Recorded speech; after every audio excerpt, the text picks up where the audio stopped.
There's no way that a video game about some cocky idiot whose only diet is pizza and soda could ever make for a good franchise. Oh, never mind. Devil May Cry is like nothing else. You like brothers fighting for power? We got that. You want to kick some demon ass? We got it. Sexy demon babes? Sure, man, why not? That thick shaft that causes women to shudder! But most importantly, we've got the greatest soundtrack in video game history. Take a listen. I am the storm that is approaching.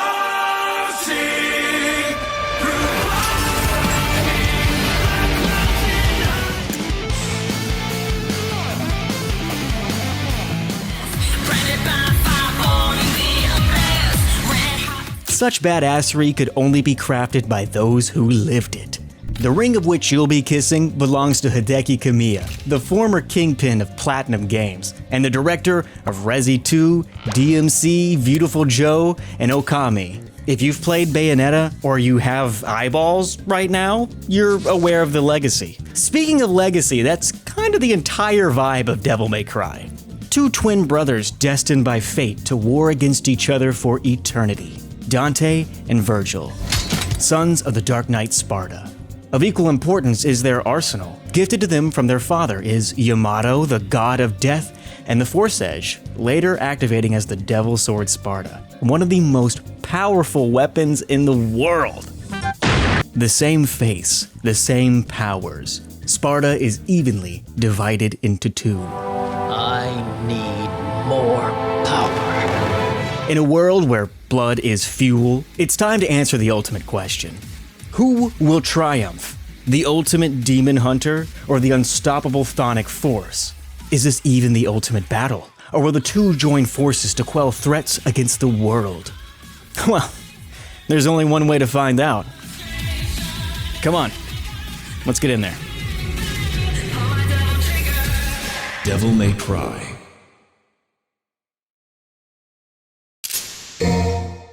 Long before the events of the series, Dante and Virgil lived as the twin brothers of Eva and the legendary Dark Knight Sparta.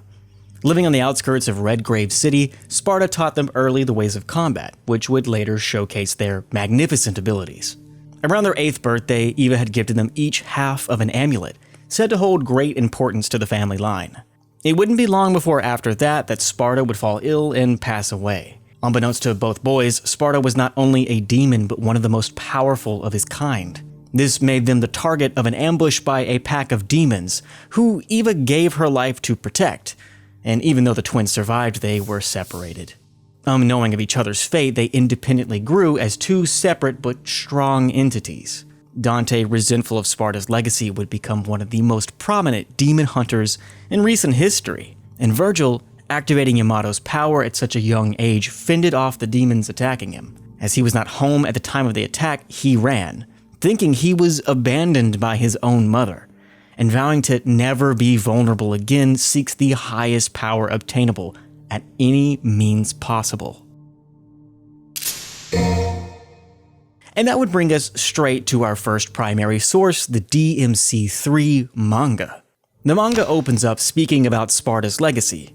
Specifically, as the legendary Dark Knight. He holds no ill will against his own kind, yet wielded the power of darkness to defeat his own god, the Demon Lord.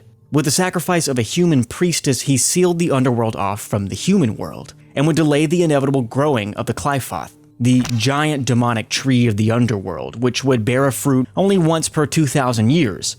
And that fruit was capable of raw, unparalleled demonic power. So Sparta, after his great deed, would live the last half of his life as a human, and he would later live that full life and die in the human world. And with the sacrifice for humankind and those evil spirits sealed permanently, his legacy is cemented as an unparalleled legend. This is what the world knows of Sparta, but is this the full truth? Well, it's to be decided. We hard cut to Dante, and this manga details the infancy of his Devil May Cry service. It's ran by Dante and assisted by a man named Enzo. Yeah, he might look familiar.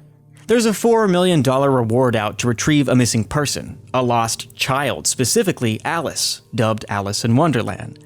You probably can see where this is gonna go. He goes through a whole gambit of demon fuckery to get to her, and he actually drops this line, which is pretty important. It comes up a lot later. I don't know what you have up your sleeve, but a demon does not feel joy, nor does he cry, because he's not human. Yeah, and eventually he does meet Alice, but the whole thing was rigged from the start. So Dante gets his first taste of a truly sorrowful defeat, and what a beautiful page this is, honestly. The story progresses, and we learn a bit of the history of the underworld. Those 2,000 years ago, Sparta confiscated the names of the demons who would represent the 7 deadly sins, sealing away their power and thus imprisoning the 7 gatekeepers of Teminagru, a massive pillar constructed by devil worshippers, said to harbor the true gateway to the demon world. This great task required that he, too, lock away his own demonic power, as well as the great demon Leviathan. So with his blood and that of a sacrificed priestess, he was able to seal the tower. This with the added measure of creating 2 halves of that amulet we talked about. Should those halves ever be connected again, they would awaken the Sword of Sparta. Keep an eye on this one, it's essential in pretty much every DMC game. So, both Dante and Virgil separately meet with a man named Arkham, a man who deeply studied the dark arts, and in consequence to a failed ritual has been left disfigured for the remainder of his life. He prods the pair about their lineage, hinting that he knows well more than he should. Both Dante and Virgil have wildly different reactions to this, by the way. Dante just starts slashing his solution to everything, but Virgil listens.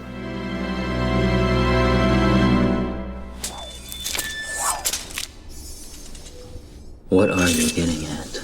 Eventually, the 2 fated brothers do meet again. And when they do, they battle. Something you're gonna hear me say pretty often. Virgil taunts Dante with his half of the amulet, and in a power move hands it back to him, remarking to Arkham that he can get it back whenever he wants. And once again, Virgil disappears into the night, waiting for the time that they meet again. Finally, the first game in the series. Well over a decade since the orphaning of Dante and Virgil. Virgil's whereabouts are currently unknown. He lies in the shadows plotting sights unseen. And Dante is, I'll just show you what Dante's doing.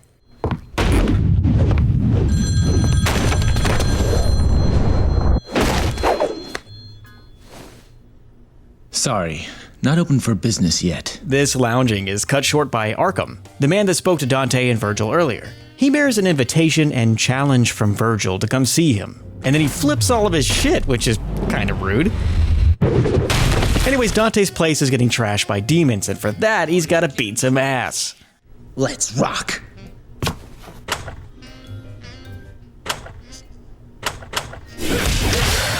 Pretty quickly, Dante realizes that he's not meeting Virgil in the back alley for a fist fight. No. He's challenged to make to the top of Teminagru. Whoa, wait, Virgil, you woke up Teminagru? Alright, he's pretty fucking serious about this one. So Dante starts making his way into the tower, and it's here where he encounters Cerberus, who is exactly who you think they are. You know, in a dog show, you definitely take first place. Together they duke it out. And when Dante triumphs over Cerberus, he awards him the favor in the form of his spirit in nunchucks. And here I think is no better a time to show you what Dante does pretty much any time he gets a new toy.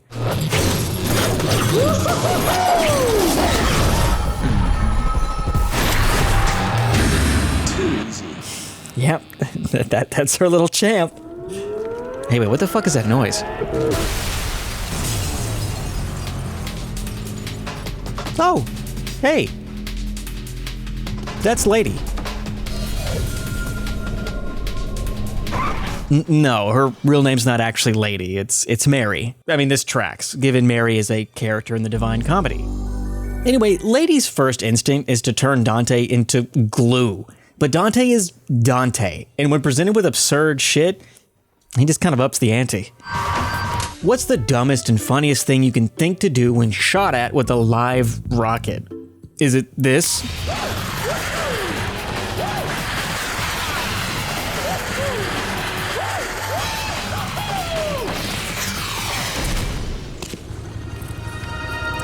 You know what? I'm with Lady. I would react very much in the same way.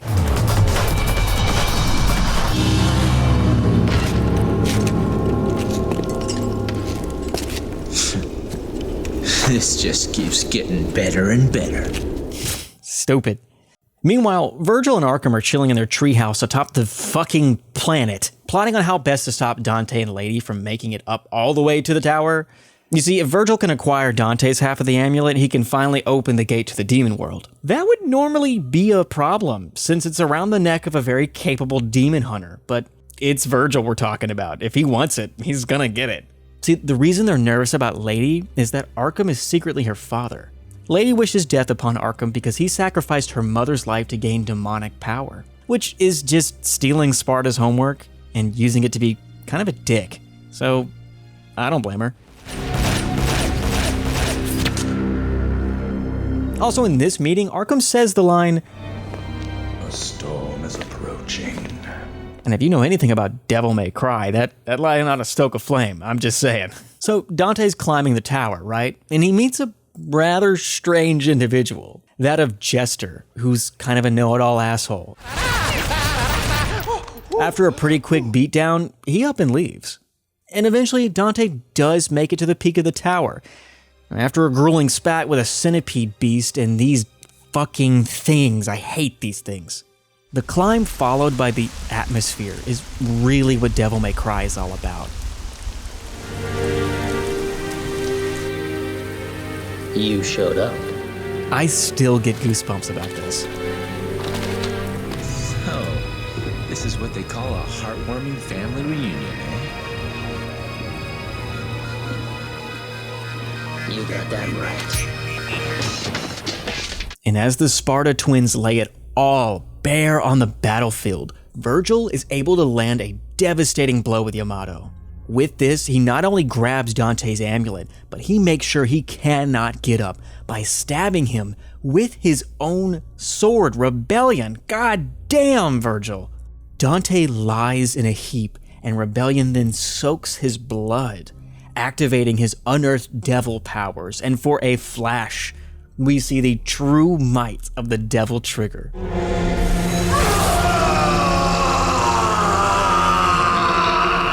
And then he just conks out again. Dante, you little sleepyhead. And with his twin brother stealing the only keepsake of his departed mother, you can bet that Dante is fucking pissed. And when he wakes up, that chase down to Minagru is the most excessive and badass scene I think I've ever seen in a game. Fucking look at this, dude.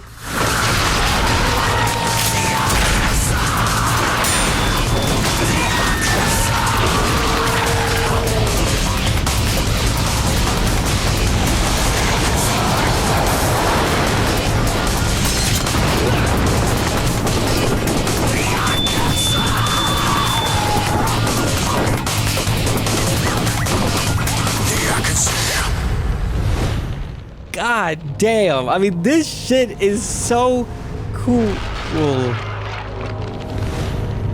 Did Dante just get eaten? Don't worry, guys, he's fine. He also comes across Lady again. Has a few Zero Riz moments. You're not fucking funny and you're corny. So, literally stop sending me voice messages because they're not funny, actually. What the Sigma? Also, this is where she gets the name from. I feel like that's important to say. Then what should I call you? I don't care. Whatever you want. Whatever, lady. And while this is happening, Arkham and Virgil are at the tower door, using Arkham's book to get to the control room. Arkham also takes this time to clown on Virgil for being more human than demon for, whatever reason. And then he gets what he fucking deserves, and he gets skewered. But wait a second. That was supposed to be Lady's kill. She's gonna hate that shit. You see, Dante actually manages to catch up with Virgil, and they start going at it again. And just as Virgil's gonna get away with more nefarious shit, Lady actually steps in. So beat it. Shut up. See, Lady thinks Virgil is responsible for turning her father into what he is, but actually Virgil was duped by the same guy. It kind of puts them into the same camp. And eventually Jester also reappears. Zowie, that was close. And as he does, he reveals himself to be, Arkham. And he's far too powerful for the likes of the three. He even taunts Virgil, telling him he's missing one of the 3 keys to obtain Force Edge, Sparta's power contained within a sword. And to top things off, he stabs Lady and obtains the blood of her ancestors, that of which had been killed in Sparta's sealing of the Dark World. This blood, now in Jester's hands, transforms him into a god. And combined with the blood of the Sparta twins, this allows the tower to reawaken. Arkham takes an elevator up to fucking La La Land while Virgil is knocked the fuck out. It's not looking good. So on their way to kick Arkham's ass, Lady insists she be the one to take the kill. And her and Dante butt heads for a moment before fully duking it out. When Dante's proven the victor, Lady entrusts him with Kalina on, her giant fuck-off rocket launcher. And once he makes it to the peak of the tower, he's accosted by his own doppelganger. Don't worry, he promptly beats the shit out of this thing. But okay, no more messing around. It's time to defeat Arkham, who is in this nebulous pocket of the Dark World. You see, Arkham's taken on the form of Sparta now, which obviously to his son is a little distasteful. It's like staring into a backed up toilet. But that doesn't really last, because look at this shit.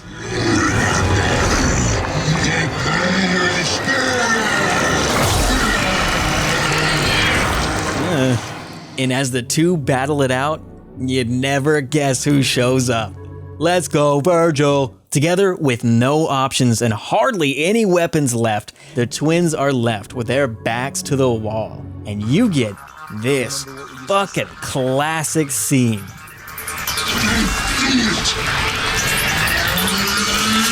Jackpot.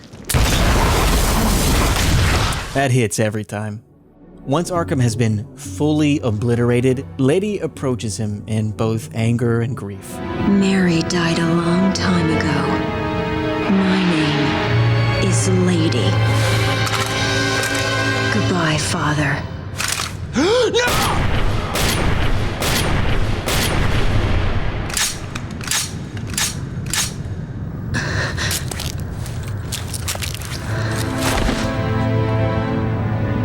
Meanwhile, we see that the twins are still stuck in the demon world, where they have one last clash. Dante pleads with Virgil, telling him to change his ways and to give back his half of the amulet. But Virgil is too far gone. I need more power. Leaving Dante no choice but to fatally wound him. And seeing his defeat, Virgil chooses his fate, falling into the black abyss, never to be seen again.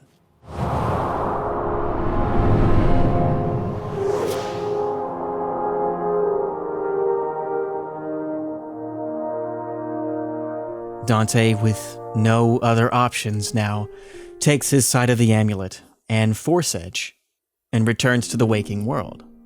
Once home, Dante has a rendezvous with Lady, where she finally finds a name for his business. Maybe somewhere out there, even a devil may cry when he loses a loved one.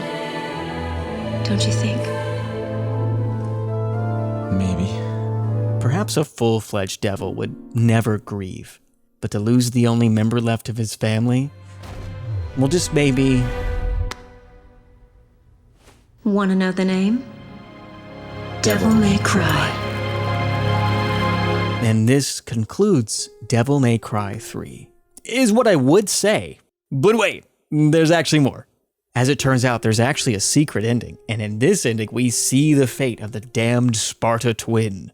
Virgil, on his last leg, encounters the Demon King Mundus, an ancient enemy of Sparta. There is no possible way someone in this state could face an adversary of this proportion. And faced with such an insurmountable foe, Virgil does the most Virgil thing he could do and charges straight in. 10 years have passed since Devil May Cry 3. Dante's chilling in his office when he's approached by an unnamed assailant who threatens to beat his ass. Whoa, slow down, babe. Are you seeing a common theme yet? This woman is another series veteran, Trish. So at this very moment, she's all cool and mysterious, so I'm not gonna give you her backstory yet. Let's keep it mysterious. Ha! Time to go to work, guys.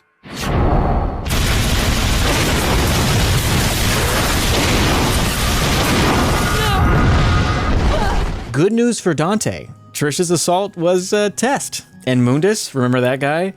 The demon responsible for these Sparta family murders? I'm not your mommy, V. Yeah, he's rising again.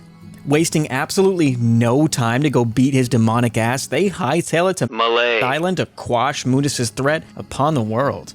But there is a problem, because the moment they arrive, Trish pretty much immediately fucks off. Come on, let's go.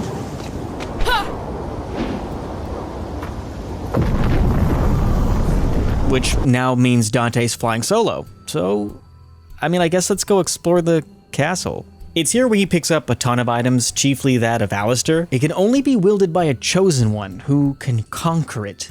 And so you might be asking, how does he acquire this item? Well, it kicks his fucking ass. But I guess he's fine.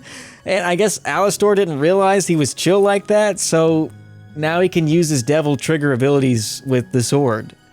Yeah. Eventually, while exploring the castle, Dante once again gets his shit rocked.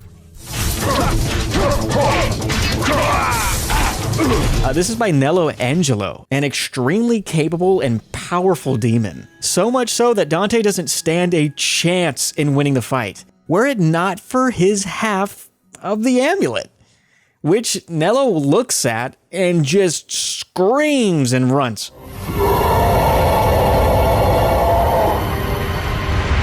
If it isn't obvious yet, something about Nello that will soon become apparent is this is the fate of Virgil. When he fought with Mundus, he lost his battle, ripping Virgil's soul in twain and transforming him into a demon. And when Dante defeats Virgil a final time, their amulets combine. And their combination brings about the culmination of the Force Edge, the awakened form of Devil's Sword Sparta. And I think, man, when I look back, God, this sucks, man. Dante's only brother has been transformed into an agent of Mundus. And to make matters worse, he's forced to defeat him in combat. That's awful. The only thing that could make that worse is if someone else was also secretly working for Mundus.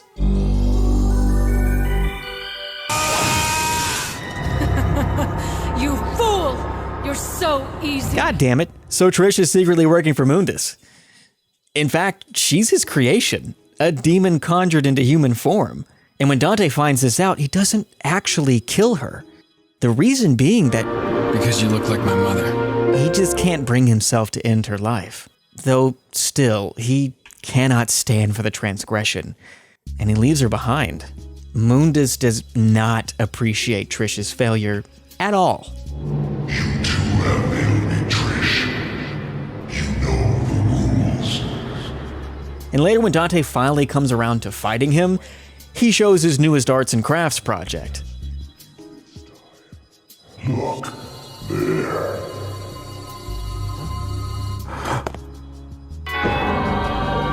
Oh, that's pretty fucked up. Mundus warns Dante that one wrong move is going to cost Trish her life. Don't even think about it. Blink. She dies. And for a while, it looks like Dante's on the ropes. And just before Mundus can deal the final blow, Trish steps in and sacrifices herself.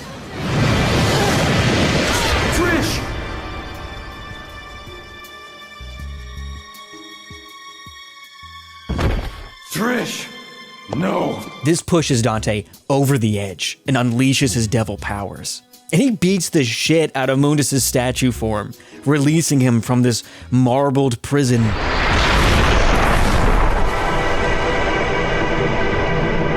The holy shit, Mundus is horrifying. I kind of forgot what I was gonna say. Goddamn. And as he outstretches his wings, he teleports Dante into this pocket dimension. It's here where Dante questions Mundus' intentions on murdering his mother. Though Mundus sidesteps the question, speaking very candidly. He could manifest another mother for him as easily as he created Trish. What's the point? If this is all Dante needs, Mundus can grant him that as easily as he breathes. Dante tells his goofy ass to shut up. Silence! Mundus, a minor deity, doesn't feel like explaining himself any further. And you know what? Dante gets the memo. And he calls upon Sparta's form to finish this once and for all. Roger, let's kick his ass. And with Dante once again the victor, he visits Trish. And with her body, he leaves his sword and amulet with her. Bloodied and battered, he stands to leave.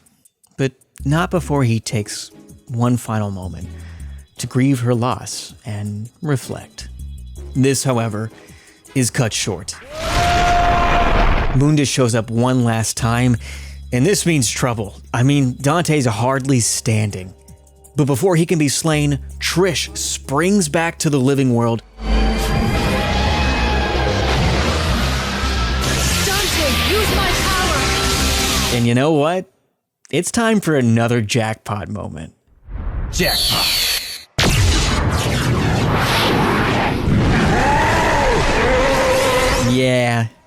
Yeah, that's nice. Which, this is just enough to vanquish Mundus from the world.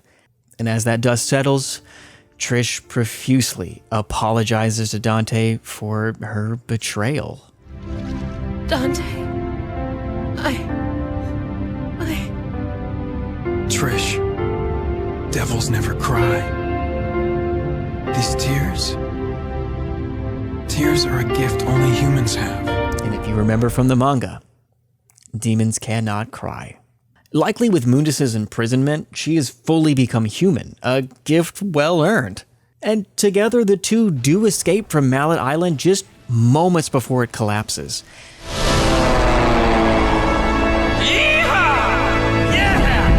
And joins the deep sea beneath. And it's here in the epilogue where we actually learn that Dante and Trish are now officially business partners. 5 minutes. More than enough. And for just a moment, the shop does get renamed Devil Never Cry, which come on, that doesn't stick. We know it doesn't stick. It just does not have the same ring. And that's Devil May Cry in the books, baby. This brings us to the Devil May Cry animated series. Now, the animated series is a mostly self-contained story. It follows Dante as he rescues and lives with a young woman named Patty Lowell. She's an orphan set to inherit a massive fortune. It also introduces J.D. Morrison, Dante's de facto agent and the harbinger of rent payments. It takes place between Devil May Cry 1 and 2, and if you're a newcomer to the series, I wouldn't worry too much about this part. Both characters get cameo roles in DMC 5, but that's pretty much all you're gonna need to understand those references. So let's quickly just hop on over to this one.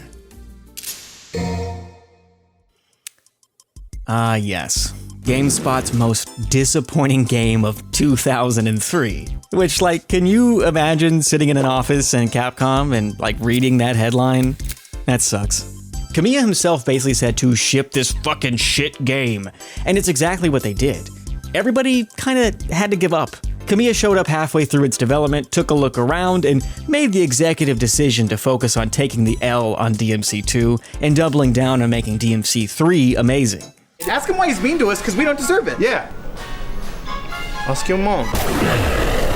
Both Capcom and Kamiya had tried their hardest to make sure we completely forgot about this game. It's not great. And it's really fucking hard. Anyways, after all of that shit talk, I'm still gonna give you the rundown. DMC 2 is somebody's favorite game. It's just not mine. Okay, let's not waste any more time. Devil May Cry 2 starts in media res. Dante and newcomer Lucia each separately enter a museum in search for the Arcana Magdaglia. Magdaglia? Yes, okay. One of the 4 relics used to seal Argosax, the Chaos, an interim demon king in the demon world. As Lucia and Dante get acquainted, she shows him around the island nation of Via de Mali. Interesting backstory here is that Lucia's mother Matir fought alongside Sparta to protect the island. Our clan once fought against the demons with Sparta. Anyways, Arius is this game's antagonist. Well, what have we here? He's a comically evil international entrepreneur, and just like every other evil businessman, he's looking to expand his horizons, on taking advantage of the poor. Clearly, he's looking for the 4 relics to bargain with Argosax for power, and if that happens, it would make him the first human to summon demons lore-wise.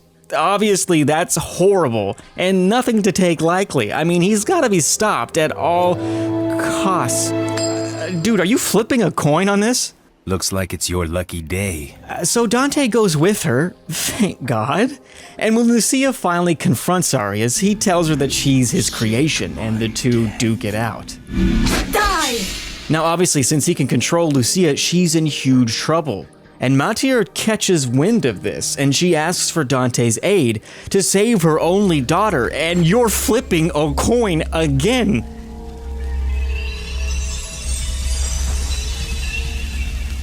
Your lucky streak continues, Granny. Look, Dante goes to beat the shit out of Arias. In the middle of his immortality ritual, he challenges Arias and he beats his ass. But unfortunately, Lucia fears that she will become a demon herself if Dante doesn't end her life. Kill me! Where does this sound familiar? But look, the demon world is already open to portal, and only one person can go in, so who's gonna take the plunge? I bet he's gonna fucking flip a coin. You gotta be shitting me. See you around. Hold on to my coin, Lucia. Oh, thank God. Dante goes in to beat some demon ass in a sick-ass motorcycle. With both adversaries defeated and the portal closing, Dante rides on with his fate fully sealed. Eventually, time passes. And Matir soothes Lucia knowing Dante's just too cool to be contained. And if she could see it, she would say we're only a 5th way through the video, so don't worry, Lucia. You're talking about Sparta's son here. There's no keeping Dante down. There's even a point where Lucia hears the sound of motorcycle treads, and she runs out to see if the legend still lives.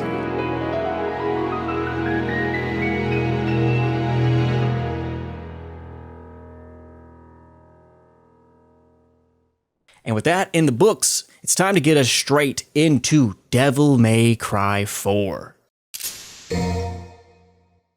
Now, decades before the events of DMC 4, Virgil travels to the city of Fortuna to investigate a budding religion known only as the Order of the Sword, whose holy symbol looks an awful lot like Sparta. His attempts to reach it, however, are cut short by a group of scarecrow demons. Now, obviously, this is Virgil we're talking about. These demons don't stand a chance. And as if it were nothing, he clears out the gang and dons his robes once more. And as he steps towards the church, he catches the eye of an unnamed woman who stares him down as he walks into the vista. Mysterious. Okay, time for DMC 4. Now, in Devil May Cry 4, Yamato, the god of death, once wielded by Virgil, has fallen into the hands of Nero, a holy knight in the Order of the Sword. He's currently running as fast as he can towards an opera house where the Order of the Sword is conducting a ceremony. Something you'll likely notice here is that Nero's arm is in a sling, for a pretty important reason that's not going to stay a secret for very long. He's hurrying to the opera house to get to Kyrie, his lover, who is currently performing. Which sucks for Nero, because he gets held up by demons. And the shots here while Kyrie is singing as Nero fucks up a gaggle of monsters, this is just one of the coolest sequences. I mean, it's pin ultimate Devil May Cry. God, I love this.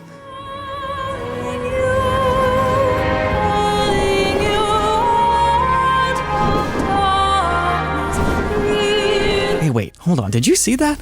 Go back. No way. Is that? Oh shit, it is! Dante touches ground and starts making a massacre out of the church. By the way, this is Sanctus. He's the leader of the church. Okay, he was the leader of the church. It's extremely grisly, and the Devil Bringer doesn't feel like hiding this anymore. Oh, what's the Devil Bringer, you ask? Oh, no, nothing. Nothing really. Just this.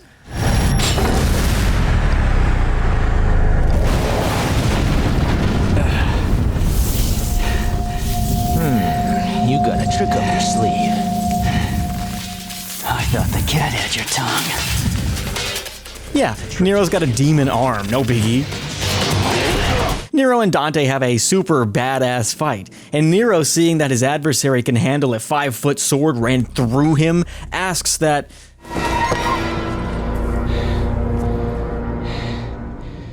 You aren't human, are you? We're the same. You and... It's revealed that the Knights of the Order were demons, so Dante hasn't really turned into a serial killer, don't worry. He also takes his time to note to Nero that You carry something different from the others. he exits just as swiftly as he entered. Hey! Adios, kid. So Nero is given the most exhilarating job of hunting the devil killer Dante with the destination of Fortuna Castle, and he's asked to do so by Kyrie's brother, Supreme General Credo. Just as the lovebirds are about to leave, the city gets ransacked by demons. It's short work for Nero, but he does end up separating himself from Kyrie. But Nero presses on, and on his way to Fortuna, he meets Gloria. She's like totally new in town and stuff. Whatever. Meanwhile, as all of this occurs, Sanctus has some funky stuff going on. He's being revived by having his soul infused with that of a demon by Agnes. He's a bit of a freak, but chiefly he's the Order's most prestigious scientist. He's also the inventor of Red Queen, Nero's trusty sword, which is like this experimental weapon. It's got a motorcycle grip on it, so when it's revved, it ignites. The power of the bell and the blade. For the power of the bell and the blade. Of the blade, of the power of the bell and the blade. Turns out Credo also got the demon treatment.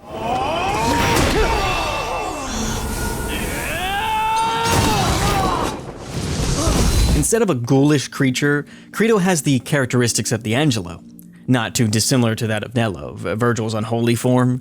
So Credo isn't giving Nero any other options than to fight him. And when Nero clearly beats his ass, there's no better time for Kyrie to walk in. It's not looking good. I mean, her boyfriend is standing over a battered heap of her brother with the arm of a devil. Agnes uses this situation, by the way, to his advantage. So he kidnaps Kyrie and he gets the fuck out of Dodge. And Nero and Credo put a timeout on their playdate to resolve this sticky issue. So Nero once again pushes through Fortuna and he crosses paths with Dante once again. Nero's not looking for any trouble, man. Let's just go our separate ways. I don't have time for this.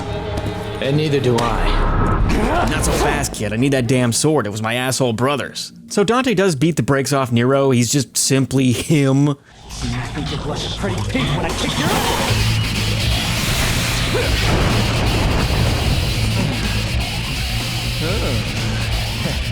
Helpful hint.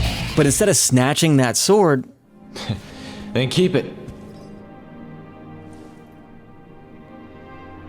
Now that you're calm and cool, get going. also Gloria is not so totally new in town. That regal look suits you. I dress to impress. Near the climax of the story, Nero finally reaches Sanctus, who is calling upon the Savior, just a huge fuck-off demon inhabiting a statue of the legendary Dark Knight Sparta. Obviously, it's being used to conquer the world. What else would you use this for? One problem, though.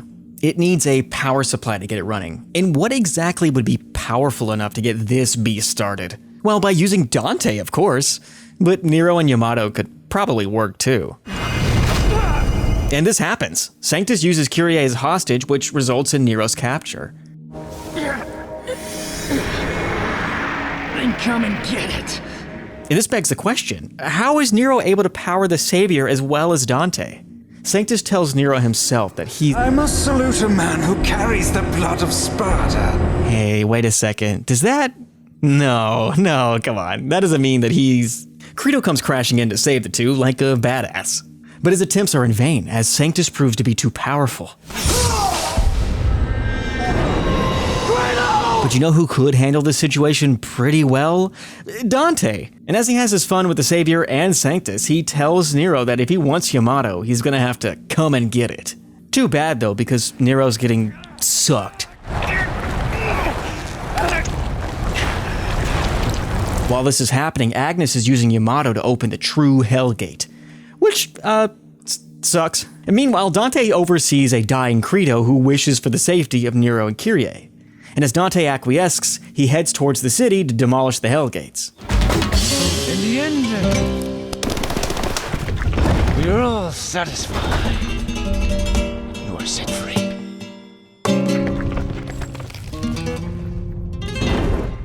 In his war pash, Dante clashes with Agnes, and they have the most Dante-esque dialogue together. Irony's judgment.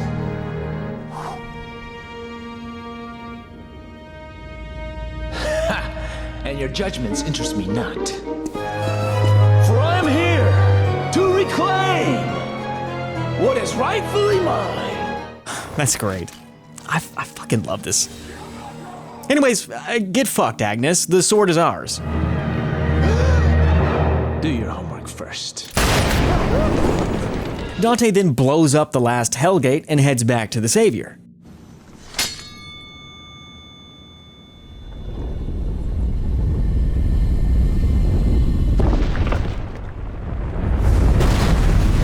Realizing after a brief confrontation he's not gonna get it beat from the outside, he hands Yamato back to Nero in the coolest fucking way possible.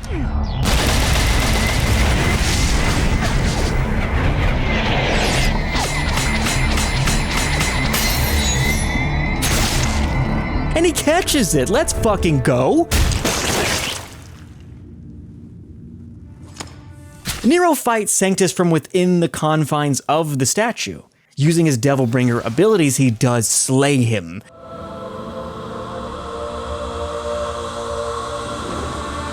And catch Kyrie at the same goddamn time. Let's go.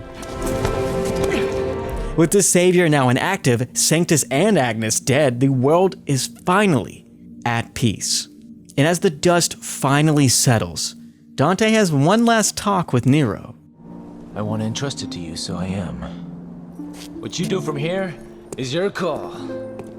Hey, Dante. Will we meet again?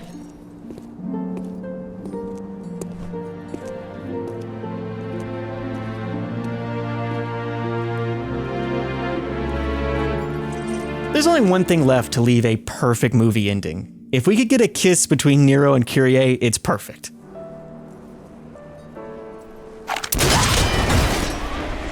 But it looks like that kiss is gonna have to wait. Guess that kiss is gonna have to wait. Yeah! That's Devil May Cry 4, baby. Just kidding though, just kidding. There's a secret ending. And we're back at Devil May Cry. And we get some banter between Dante, Trish, and Lady, which is always good. You call this sincerity? More? Was it not your fault that things escalated to the level that they did? Bringing Sparta into the spotlight? It turns out Dante's on call for yet again another mission. It's a customer with the password. And as they do every time, they run out together, guns a-blazing. Come on, babes! Let's rock!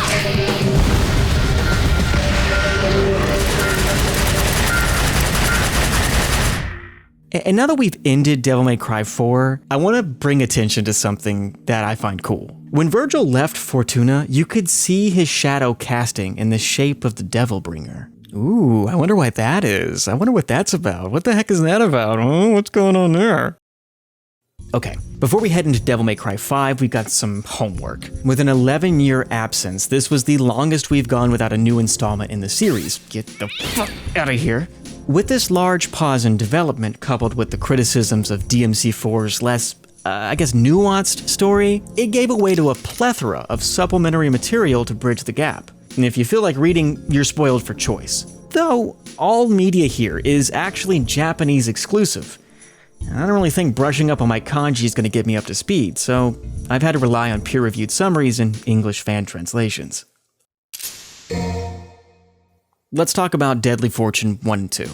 The DMC wiki states that Bingo Morihashi, the scenario designer for both 3 and 4, considers this the complete version of Devil May Cry 4.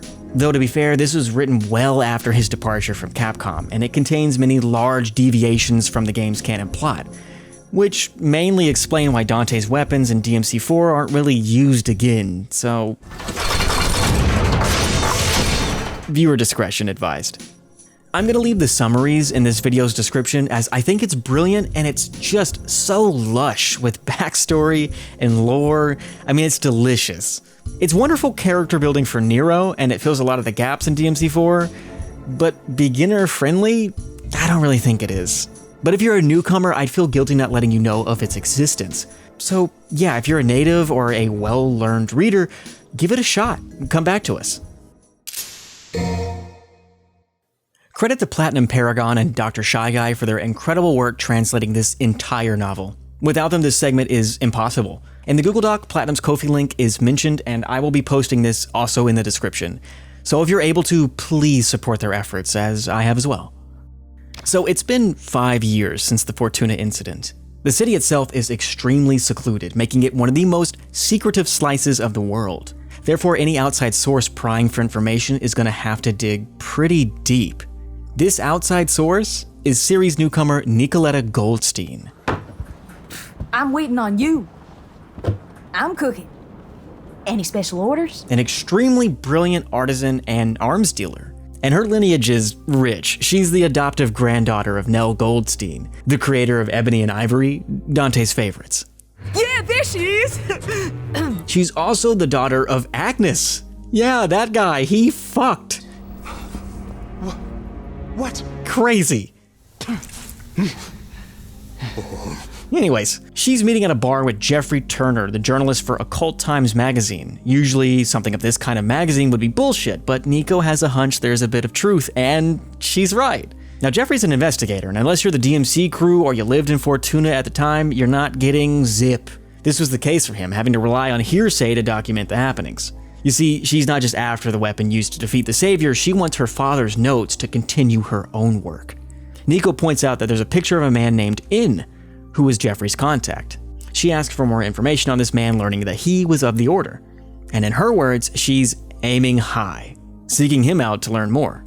And it's actually here where we learn what Nero and Kyrie have been up to. Together they care for a band of orphans displaced by the incident. And in the meantime, Nero spends his hours in the garage trying to fix Red Queen. And it's in this garage where Nico and Nero do eventually meet. Nico's manners leave much to be desired, but the two do strike a deal.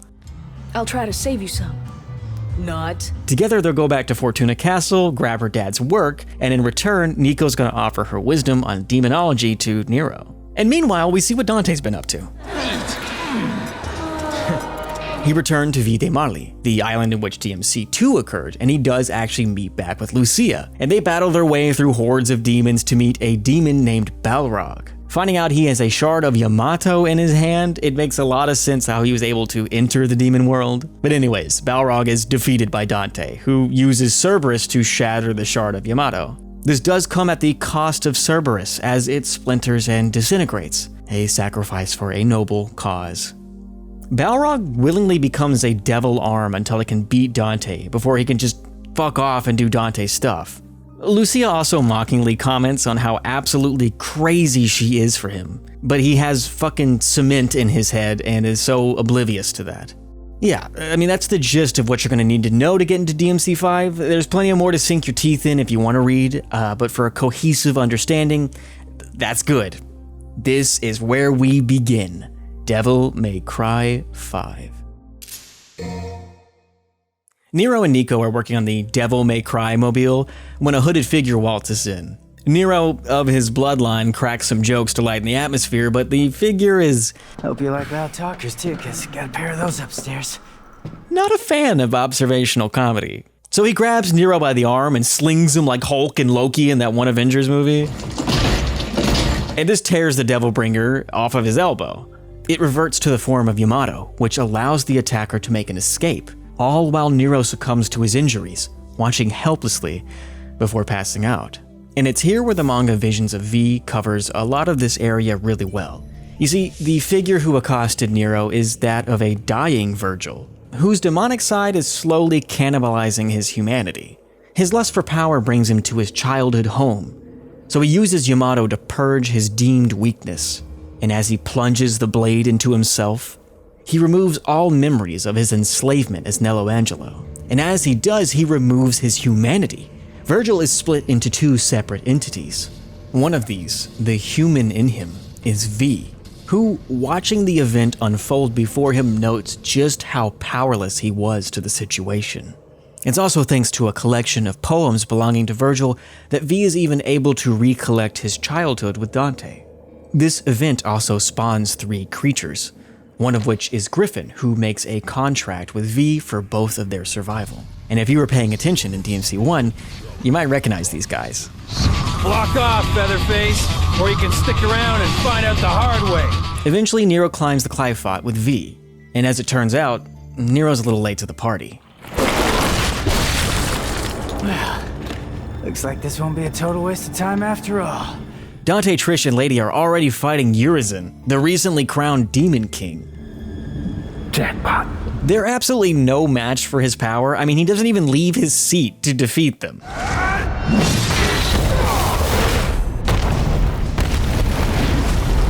The Devil's Sword Sparta no longer serves a purpose. There's no way Nero can handle this threat on his own, so the DMC crew buys him time to leave. Round 2. Dante remarks that Nero is dead weight in a fight like this, and he takes that so personally. Why don't you sit this one out? Oh, let you call me dead weight again? No thanks. He never lets this go. Anyways, V and Nero make it out of there despite Nero's wishes. So 1 month passes. The whereabouts of Dante, Lady, and Trish are still unknown. And in a flashback scene, we visit Dante, still struggling to keep the lights on. And it's here where JD Morrison returns. Something's different, JD. Did you get a haircut or something? Also, Dante gets a call from Patty in the DMC animated series.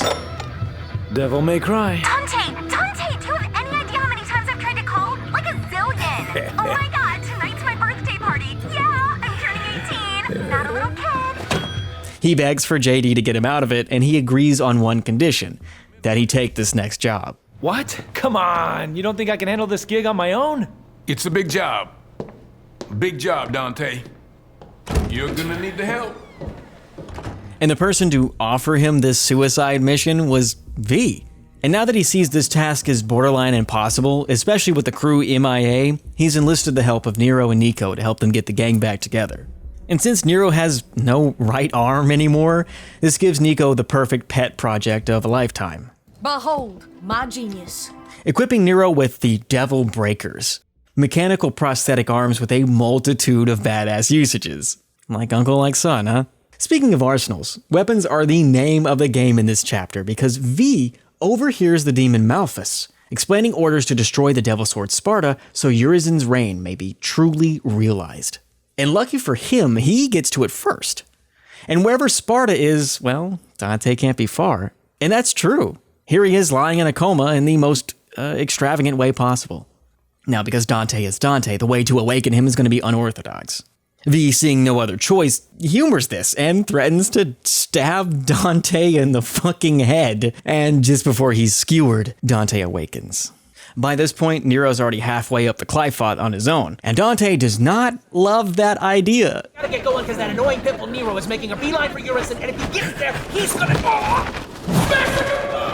So he needs to hightail it up there to save his ass. It's worthy to note that at this point, the tree has grown to a near exponential rate. It's due to the ocean of blood it's absorbed by now. Yeah. This is going to allow the Qliphoth to spawn a divine fruit that could be consumed by only the strongest of demons. Trish even states that this is how Mundus rose as the king of the underworld.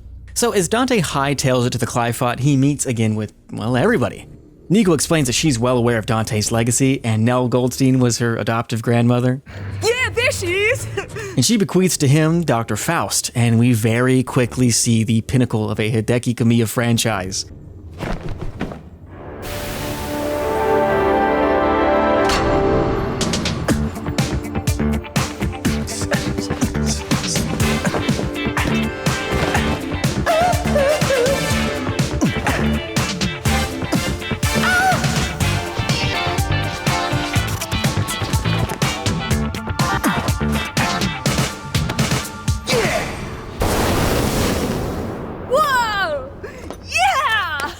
Just a moment after that, Nero and Dante beef it out real quick, and then the gang decides to split up. Okay, alright, time out. It's at this point where the story now ping-pongs between the Tritagonists, and the story starts ramping up to its climax. It's all gas, no brakes. I need you to buckle up. So the very end of this video, it is breakneck. Fine, I'll go by myself. And it's very dense, so hold on, okay?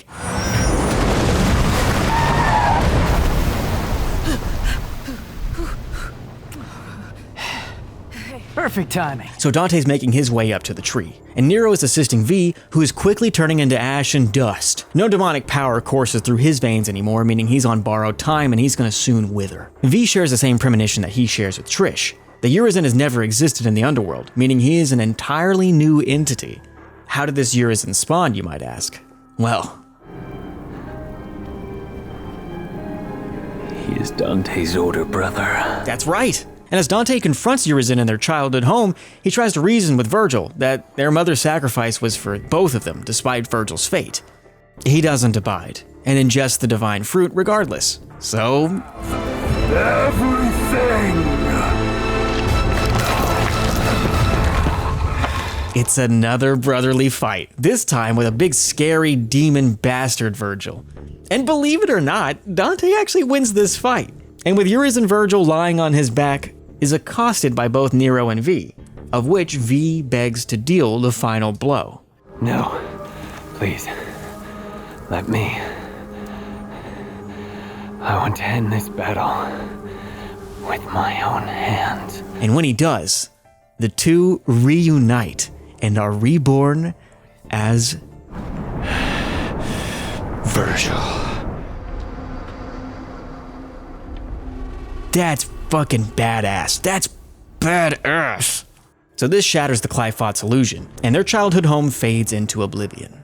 Virgil doesn't want an unfair fight. He tells Dante to go get some rest, and for Nero to just butt out of this one. Heal your wounds, Dante. Get strong. But before anyone can interject, he heads to the peak of the tree.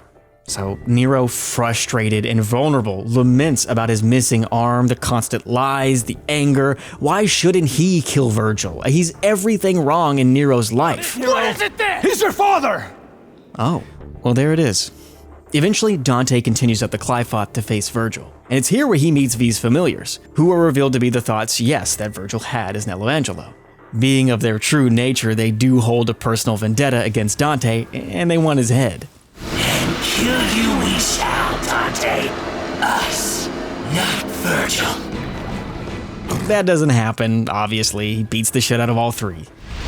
Should have known better. You got a good heart, but you're about as sharp as a marble. And with that, he ends Virgil's suffering. It's been a bash. Alrighty, it's time for that final showdown. Let's... Oh, my bad. Here we go. Give me the Amato.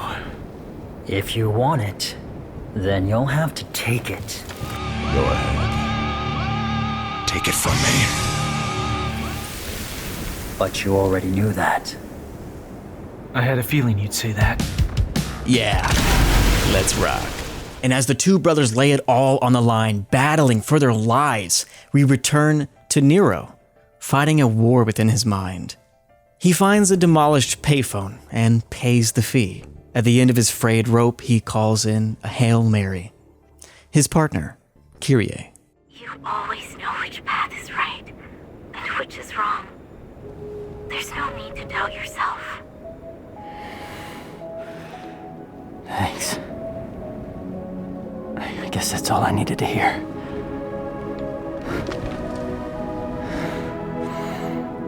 I have one last thing to take care of. Then I'm coming home. Emboldened with a newfound bravery, Nero finds his place in fate. But this time is different. I swear! I'm not letting you die!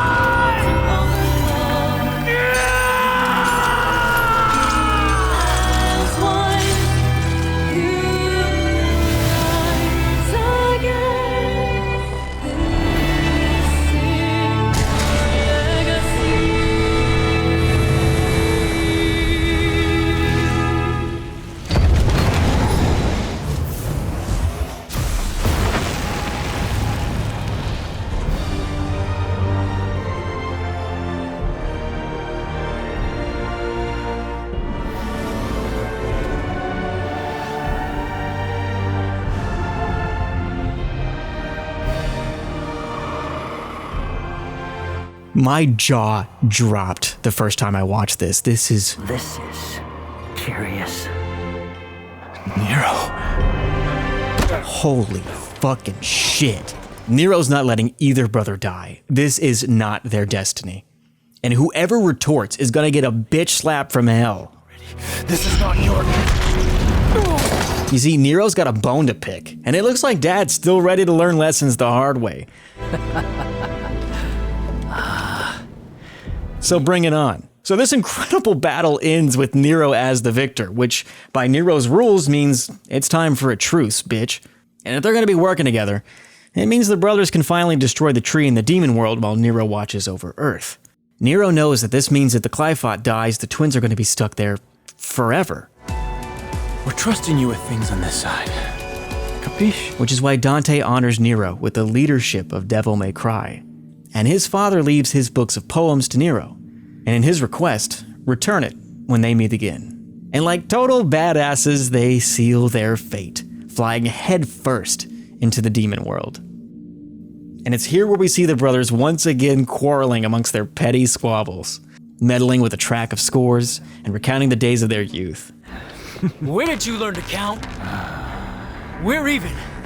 Just like old times. And eventually, they're accosted by demons once again. They've got no choice but to work together one more time. And how do we cap off such an absurd, funny, badass fucking series? You know what? Take it away, Dante. Don't you dare say it's jackpot!